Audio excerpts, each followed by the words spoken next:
পৃথিবীতে কোনো ব্যক্তি যদি এই নিয়ত পড়ার ব্যাপারে যতগুলো নিয়ত সমাজের মধ্যে প্রচলিত আছে, হজের নিয়ত একটা, এই জানাজার সালাতের নিয়ত একটা, কুরবানির ঈদের নামাজের নিয়ত একটা, ছোট ঈদের নামাজের নিয়ত একটা, জোহরের সালাতের নিয়ত একটা, মাগরিবের সালাতের নিয়ত আরেকটা, এই যে এইগুলো যে পড়েন সমাজের মধ্যে যেগুলো প্রচলিত আছে, আমি আজকে বলে যাচ্ছি কোনো ব্যক্তি যদি এটা প্রমাণ করতে পারে যেটা কোনো সহিহ হাদিসে বর্ণিত হয়েছে, কোনো জয়ীফ হাদিসে বর্ণিত এবং কোনো জাল হাদিসের মধ্যে আছে, আমি জিন্দেগিতে আর জাতির সামনে বক্তব্য দিব না, আমি রিকশা চালিয়ে খাব। ইভেন মসজিদের মধ্যে অনেক জায়গায় লাল বাতিও থাকে, যে লাল বাতি জ্বালিয়ে দিবে তখন আর সুন্নতে দাঁড়ানো যাবে না, সুন্নতের নিয়ত করা যাবে না। কে শিক্ষা দিয়েছে আপনাকে এটা?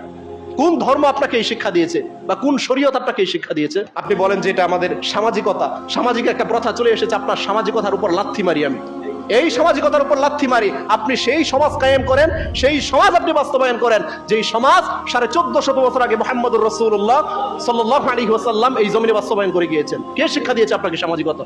সামাজিকতা সেখান থেকে আপনি নিন যেই সামাজিকতা রাসূল সাল্লাল্লাহু আলাইহি ওয়াসাল্লাম দুনিয়ার জীবনে বাস্তবায়ন করে গিয়েছেন। এজন্যই এই ভুল ভ্রান্তিগুলো আমাদেরকে এখনই শুধরে নিতে হবে, এখনই শুধরে নিতে হবে। যখন মসজিদে প্রবেশ করবেন আপনার বসার কোনো অনুমতি নেই, কোনো অনুমতি নেই আপনার মসজিদে বসার, কারণ মসজিদ কার ঘর বলেন তো?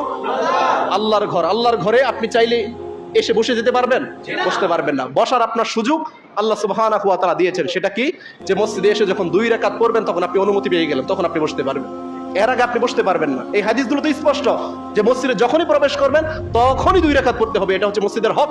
দুখুলুল মসজিদ বলার ক্ষেত্রে তো আমরা কখনো কৃপণতা করি না, হক যেটা আছে সেটা আমাদের উপর যত বাধা বিপত্তি আসুক আমরা বলেই যাব ইনশাআল্লাহ, কারণ হক আল্লাহর পক্ষ থেকে এসেছে এবং এই হক মানুষের কাছে পৌঁছে দিয়া এটা আল্লাহর পক্ষ থেকে আমাদের উপর দায়িত্ব এবং আমানত।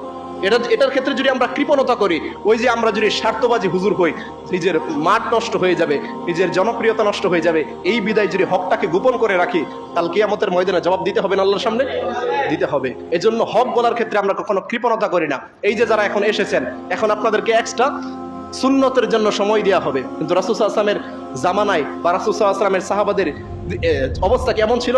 বরঞ্চ একজন সাহাবী রাসূল খুতবা দিচ্ছেন মিম্বারে দাঁড়িয়ে, এই হাদিসগুলো হয়তো আপনারা শুনেছেন, আপনাদের সমাজের ইমামরাও হয়তো বলে, কিন্তু অবস্থা কি? অবস্থা সে বাপদাদা করে এসেছে সেটাই করতেছেন। কেন? আল্লাহ নবী সাল্লাল্লাহু আলাইহি ওয়াসাল্লাম খুতবা দিচ্ছেন একদিন মিম্বারে দাঁড়িয়ে, দেখেন কত স্পষ্ট বিধান।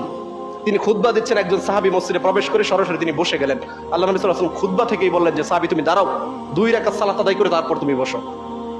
অথচ আমাদের অবস্থা কি? যখন খুতবা চলবে তখন আর সালাত আদায় করা যাবে না, তখন চুপচাপ বসে যেতে হবে, খুতবা শ্রবণ করতে হবে। ইমাম আবু হানিফা, যেই ইমামকে আপনারা সবচেয়ে বড় ইমাম হিসাবে মানেন, ইমামে আজম ইমাম আবু হানিফা, তার জীবনের যত কার্যক্রম আছে, তিনি যত আদর্শ এই জমিনে বাস্তবায়ন করে গিয়েছেন, এই সব কিছুর মূল ডেফিনেশন তিনি কি দিয়েছেন? ইদা সহহাল হাদিস ফাহুয়া মাযহাব। যখন তোমরা কোনো সহিহ হাদিস পেয়ে যাবে, যখন তোমরা আমার বিরুদ্ধে রাসূলের কোনো হাদিস পেয়ে যাবে, তখন আমার হাদিসকে তোমরা প্রত্যাখ্যান করবে, বাদ দিবে। আপনি কেমন গোড়া হয়েছেন যে আপনি বাপদাদার কথা ছাড়তে পারেন না রাসূলের হাদিস থাকা সত্ত্বেও? যখন ধর্মের কথাগুলোই রাসূলের এই স্পষ্ট হাদিসগুলো এখন সামনে তুলে ধরা হয়, তখন বলা হয় যে এরা হচ্ছে সমাজের মধ্যে সবচেয়ে ফেতনাবাজ। এই কথাগুলোই বলা হয় যে সমাজের সবচাইতে বড় ফেতনাবাজ। কেন? এরা সমাজের মধ্যে নিত্য নতুন কিছু নিয়ে আসতেছে। আমরা তো আজীবন বাপ দাদা করে এসেছি এটা, এখন তারা নাকি বলতেছে এই হাদিস। ফেতনাবাজ বলে আমাদেরকে আখ্যায়িত করে। লা হাওলা ওয়ালা কুওয়াতা ইল্লা বিল্লাহ। যেই নিয়তের ব্যাপারে, যে নিয়ত সাধারণত আমাদের সমাজের মানুষরা প্রত্যেক সালাতের শুরুতে পড়ে, এই নিয়তের ব্যাপারে তো আপনাকে বলেই গেলাম। আপনি যদি একটা জাল হাদিস পর্যন্ত দেখাতে পারেন তখন আমি বক্তব্যই দিব না, যদি দেখাতে পারেন। অথচ সমাজের মানুষ কিন্তু ইবাদত মনে করেই করে যাচ্ছে।